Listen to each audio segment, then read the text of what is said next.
The first time I saw the bulldozers on my land, I thought it was a mistake. Big yellow beasts growling across my pasture, chewing through the grass like they owned it. My cows scattered, dust rose thick as smoke, and my heart pounded so hard I could hear it over the engines. For a second, I genuinely thought I was dreaming, until one of the construction workers waved at me like I was the intruder. I wasn't. My name's Calvin Hargrove, and that land, those rolling 60 acres of Texas soil, has been in my family since 1924. My great-grandfather built the ranch by hand, fenced it with cedar posts, and taught every Hargrove after him one lesson. Land's the only thing that can't walk away from you unless you let someone steal it. Well, that morning, someone was trying to steal it. I rode down from the barn in my old F-250, mud splashing as I tore across the field, waving my arms and shouting at the men in reflective vests. "Hey, you can't be here!" I yelled. The foreman, a red-faced guy with a clipboard, looked at me like I'd interrupted his lunch. "Sir, we've got authorization from the HOA. This road's part of the new expansion." "The HOA?" I barked. "This is private land." He shrugged. "Take it up with them." And that was the start of it. The HOA he was talking about was a Whispering Pines Homeowners Association, a fancy little suburban development built right next to my ranch about 5 years back. They bought up old farmland and turned it into cookie-cutter homes with identical mailboxes, plastic lawns, and people who thought country living meant having a chicken decal on their kitchen wall. I'd warned the developers when they came sniffing around. They wanted a shortcut through my ranch to connect their 2 new phases. It would save them nearly 2 miles of construction. I said no. They offered money. I said no again. Then they threatened eminent domain, and I laughed. I thought it was over.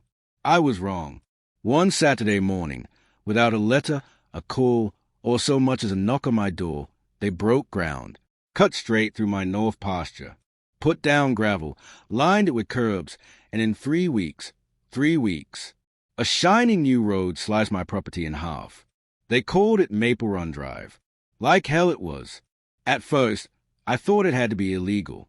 No way could they just build a road through someone's ranch without a court order or deed transfer. But when I went down to the county office, I found something was. A map?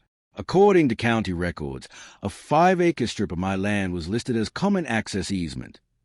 Not sold, not transferred, just designated. Someone had filed paperwork claiming I'd agreed to it years ago, and the HOA's lawyer had slipped it through unnoticed. A forgery. My stomach dropped. I spent weeks talking to lawyers, but each one said the same thing. The process to fight it would take years, maybe decades. The HOA had deep pockets and a legal team that thrived on delay. They'd drag it out until I was broke or dead. So I did what any Hargrove would do. I started thinking of revenge. For months, I watched their shiny new road fill up with traffic, Teslas, minivans, golf carts, cutting through my land like they owned it. Kids on bikes, joggers with headphones, moms pushing strollers. They waved like I was part of the scenery. Every car that passed felt like a slap in the face. I filed complaints, sent cease and desist letters, even put up a fence along the side of the road. But it didn't matter. The HOA said the road was public access now, and the sheriff said there was nothing he could do. But one morning, as I watched another SUV zip past, I noticed something. The road didn't actually connect to the county highway, not legally. The HOA's end stopped right at my boundary line. To get to the main road, they had to cross the last 50 feet of my land. 50 feet they didn't have permission to use. That's when the idea hit me like lightning. 2 weeks later, I hired a welder named Roy from town. Paid him cash to build a custom steel gate, thick as a bank vault and twice as heavy. We installed it right at that 50-foot mark, anchored it in concrete, and welded on a massive padlock. Then I put up a sign. Private road, $100 toll per vehicle pay in cash at booth. Trespassers will be prosecuted. The next morning, the chaos started. First came the commuters, honking, yelling, confused parents trying to get their kids to school, people late for work, engines idling in a long, angry line. I sat on my porch with my coffee, watching like it was a morning show. One guy, some HOA board member with a fancy haircut, stormed up to the gate. "You can't do this," he yelled. "Oh, I can," I said, walking down with my thermos. This here's private land. The HOA's road ends right back there. You want to cross my property, you pay the toll." "That's extortion," he sputtered. "Nope, it's business." He threatened to call the police, so I called them first.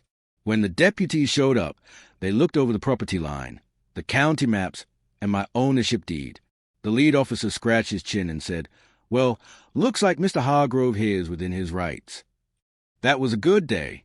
Within a week, I'd made more than $3,000 in tolls. Folks grumbled, but they paid. Some tried to turn around and find another route, but the HOA hadn't planned for that.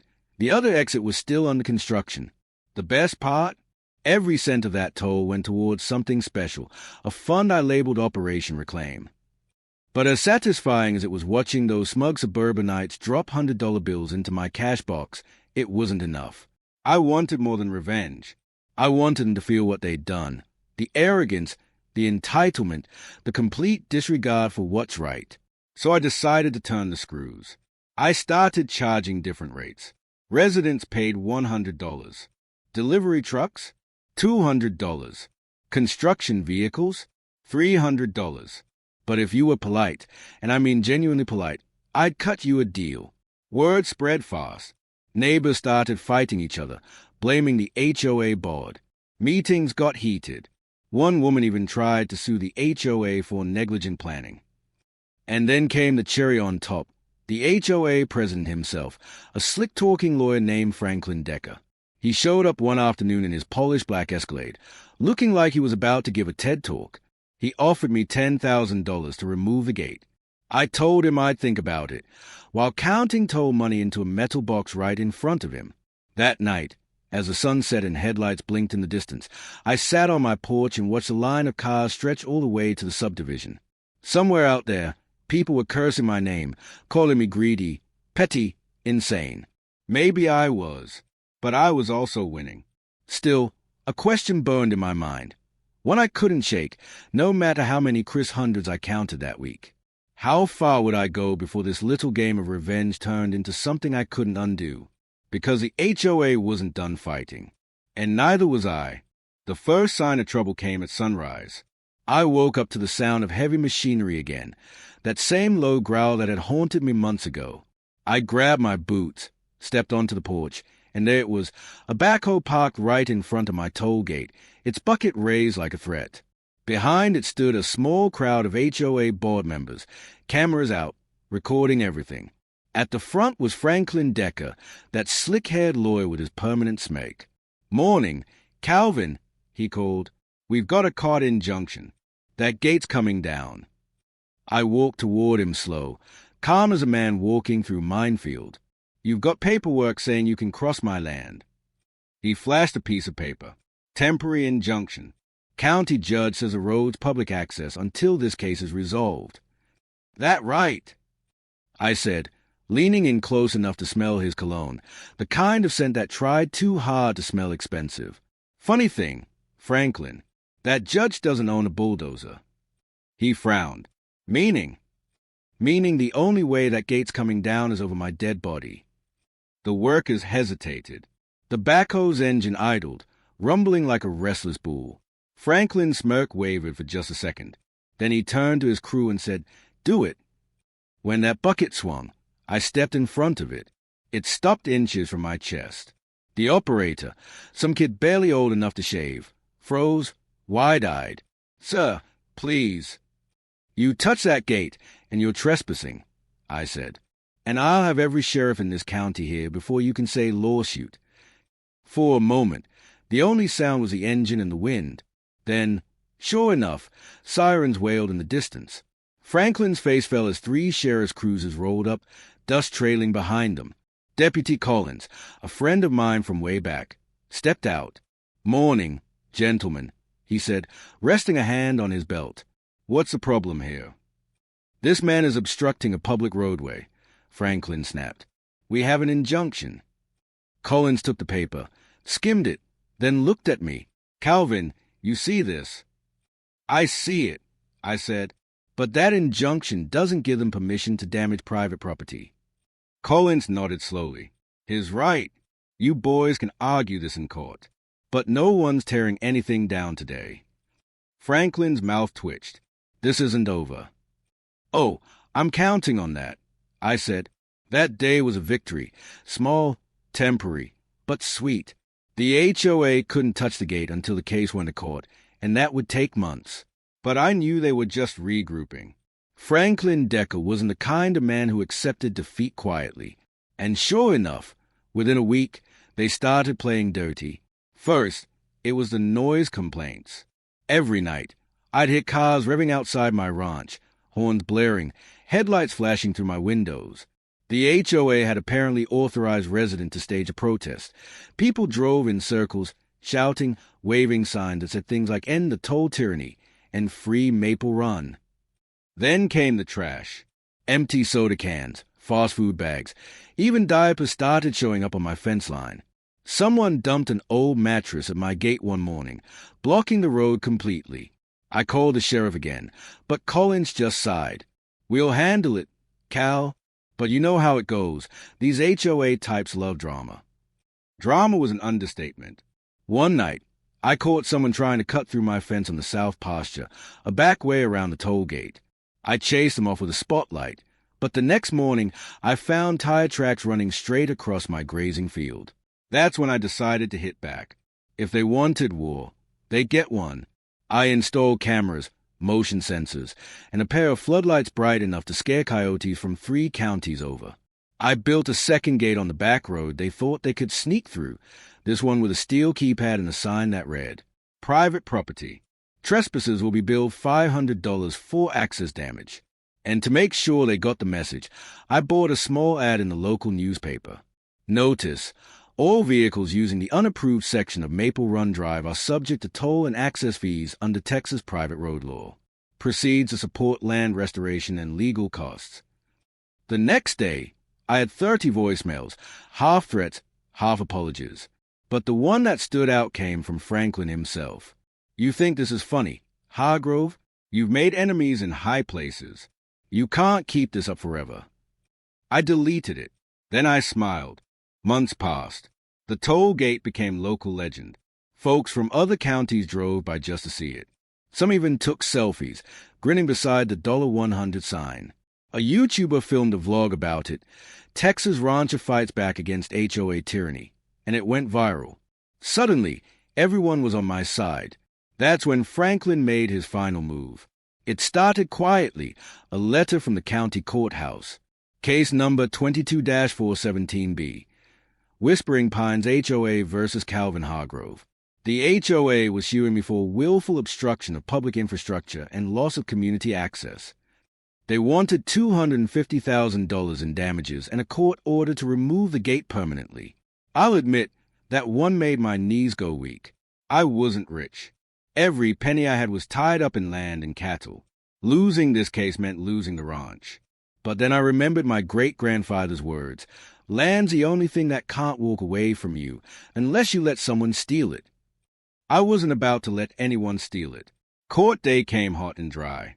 I wore my best boots, press shirt, and the old hat my father left me. Across the aisle sat Franklin and his team, suits sharp enough to cut glass. He looked smug, confident, untouchable. The judge, an older man with steel-gray hair, asked me to speak first. "Mr. Hargrove," he said, "why did you install this toll gate?" I looked him dead in the eye. Because they built a road through my land without asking.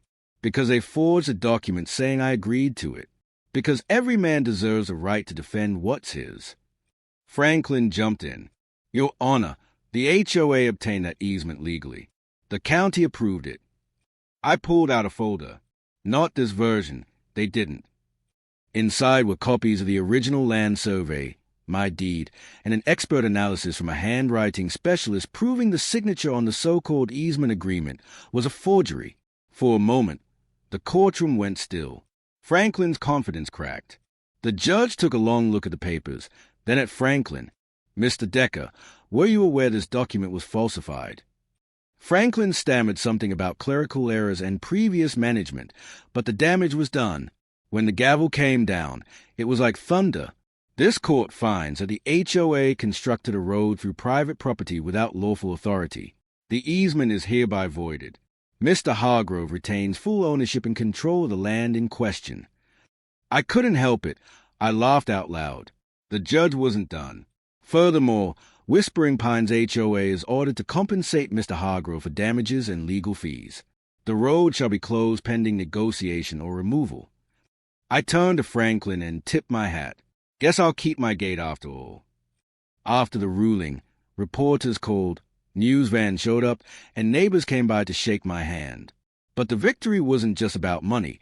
It was about respect. A month later, I took down the $100 toll sign and replaced it with a new one. Private road, no TISAPA-SNG land owned and protected by the Hargrove family since 1924. The HOA tried to buy the land again. I didn't even answer their letters. Instead, I used part of the settlement money to rebuild the north pasture, plant native grass, and repair the fences they'd torn down. The rest I put toward a trust, so no one could ever touch this ranch again. Sometimes, when the wind blows just right, I still hear the faint hum of cars beyond the fence, the people of Whispering Pines, driving their neat little streets, never realizing how close they came to losing it all because of greed. But I know, and I remember, and every time I look at that steel gate glinting in the sun, I feel the same fierce pride I did the day I put it up, the day I stood my ground. They thought they could run over me. They forgot who owns the road.